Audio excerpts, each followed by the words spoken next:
Genesis 10 is basically the telling of the descending lines of Shem, Ham, and Japheth, Noah's sons, after the flood, and in their respective territories. It's very interesting.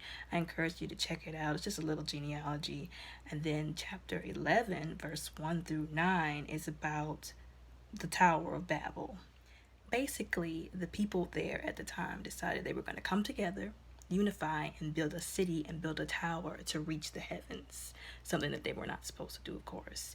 And God saw what they were doing and basically decided to confuse their language and scatter them among all parts of the world. These next couple of videos are going to be about the Tower of Babel, why they did what they did, what it represented, why God did what he did in response, and I'm going to be using a couple of YouTube videos to reference what I'm saying and the information that I'm giving, and I encourage you to watch them for yourself because they have a lot of information that's really good and really informative in them. So at the time of Noah, once he got off of the ark, God told him to be fruitful and multiply, and one thing that a lot of theologians believe is that he didn't want people to stop moving out, stop scattering, and come all together. He wanted them to keep moving throughout the earth and reproducing.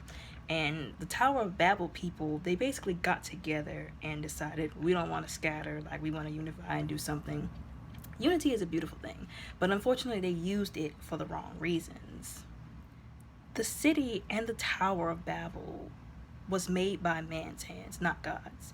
And it was made for man's glory, not God's glory. So in a way, it was like their way of saying, we don't have to depend on you, God. We're self-reliant. We don't need you to do what we want to do. We'll just do what we want to do, like how we want to do it. And as I said before, unity is a great thing, but they used it in the worst way possible, which was to defy God. So the scripture says they were going to use this tower to try and reach the heavens. Now that right there was a blatant disrespect because, as the video that I'm referencing said, there was a sort of like a divide. It was like a heaven-earth divide that God made. And they were basically disrespecting that divide by saying, we want to try and reach the heavens. You know, God resided in heavens, humans resided on earth, and they were basically going to try to get to the heavens on their own accord. Big mistake. There's a lot of speculation and interpretation on what it actually meant when it said they were trying to get to the heavens. Could have meant they were trying to get like access to the heavens, something like that. Either way it goes, it was still a blatant disrespect and a violation of that said earth heaven divide. There was a preacher that I heard say something that was really cool. He said, one of the few things that really gets God's attention is unity. And unfortunately, even though they did unify for bad reasons, the scale that they unified on was so massive that it did get God's attention. And he even said, you know, at this rate, if they come together like this, anything they try to do together could be possible. So that's why he had to stop them. And that's why he confused their language, because at the time, everybody spoke in the same language, and then he scattered them. To be able to communicate all in the same language, that many people, was a beautiful thing. But unfortunately, they messed that up by doing what they did, which is kind of like a lesson we should learn from, and that we can have a good thing going for us, but we try to do things in our own power. We get to the point where we feel like we don't need God anymore, and then that's where we mess up. It's kind of like a pride thing. You know what they say about pride, it comes before a fall. So in these next few videos, I'm going to be referencing some things concerning the fallen angels, the Nephilim, all things that still do kind of surround the post-flood and the Tower of Babel as well. Just really interesting information that I came on while I was doing research for the Tower of Babel.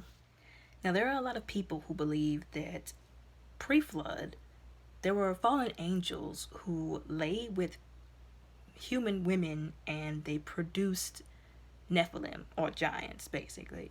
And there's a lot of terms that have been kind of used interchangeably to describe them, but I'll be just saying Nephilim or giants.